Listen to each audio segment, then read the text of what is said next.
Hello everyone.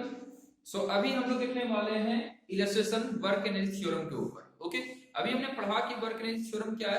Work done by all the forces acting on a system is equal to होता है change in kinetic energy of that system, है ना। तो उस theory को इस्तेमाल करके अभी इस वाले प्रॉब्लम को सॉल्व करने वाले हैं। प्रॉब्लम क्या है?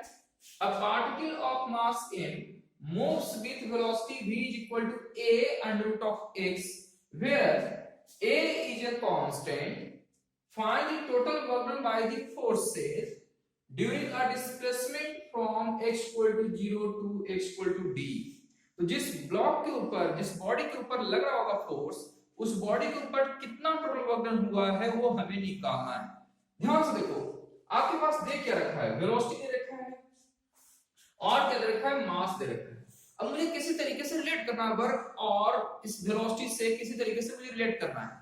एकदम से दिमाग में क्लिक करना चाहिए सर वेलोसिटी और वर्क को रिलेट करने वाला एक ही चीज है, वो है work done by all the force equal to change in kinetic energy. क्योंकि काइनेटिक एनर्जी की इक्वेशन में टर्म आती है हाफ mv², यानी इस वाले वेलोसिटी को और इस मास को मैं वहां पर इस्तेमाल कर सकता हूं। तो देखो, जब भी आपका दिमाग क्लिक करना चाहिए ना, वो गिवन इंफॉर्मेशन के ऊपर क्लिक करना चाहिए।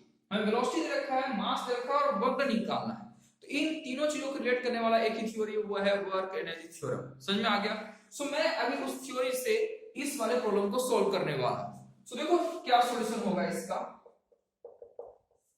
यहां पर वर्क एनर्जी थ्योरम लगाएंगे, अप्लाइंग वर्क एनर्जी थ्योरम। ये है वर्क एनर्जी थ्योरम लिख रहा हूं short form. Applying work energy theorem मैं कह सकता हूं work done by all the forces is equal to change in kinetic energy of the system. Okay, so kinetic change kinetic कैसे फाइंड करूंगा? so change kinetic find करेंगे, kinetic energy final minus kinetic energy initial लिखना पड़ेगा। so kinetic energy final कैसे लिखूंगा? Half m v final square minus half m v initial का square. तो sir v final कैसे निकाले? तो ध्यान से देखो, जो v है ना वो x के ऊपर डिपेंड कर रहा है। मतलब जैसे जैसे x की वैल्यू चेंज करूंगा वैसे वैसे v की वैल्यू भी मेरे पास आता जाएगा। x जब फाइनल वाला पुट करूंगा तो हमारे पास फाइनल वेलोसिटी आ जाएगी। x जब इनिशियल वाला पुट करूंगा तो इनिशियल वेलोसिटी आ जाएगी और उससे मैं यहां पर वैल्यू पुट करके आंसर निकाल सकता हूं। तो देखो, मैं यहां से लिख सकता हूं initial velocity is equal to a under root of x की जगह पर क्या पुट करूंगा बेटा? 0, है ना। व्हेन x इक्वल टू क्या हो गया? 0, है ना। x इनिशियल क्या हो गया बेटा? 0 हो गया। तो ये वैल्यू कितना आएगा? So that is equal to v initial equal to 0 हो गया। v फाइनल कितना रखूंगा? तो v फाइनल रखने के लिए x की फाइनल वैल्यू पुट करना पड़ेगा। So v final equal to a under root of x की जगह पर d लिख दिया। कितना आ गया बेटा? a under root of d आ गया।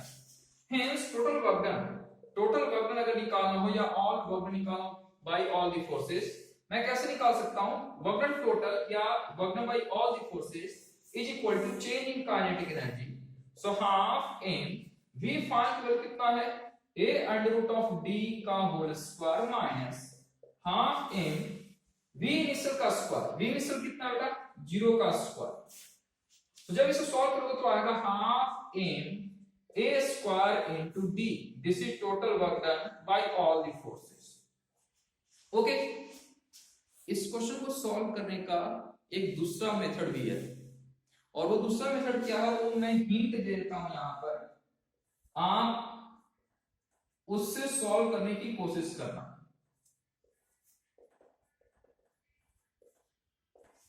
आप F is equal to m into v into dv by dx लगा देना, क्योंकि फोर्स इक्वल टू होता है मास इनटू एक्सेलरेशन और एक्सेलरेशन को लिख दिया हूं मैं v into dv by dx।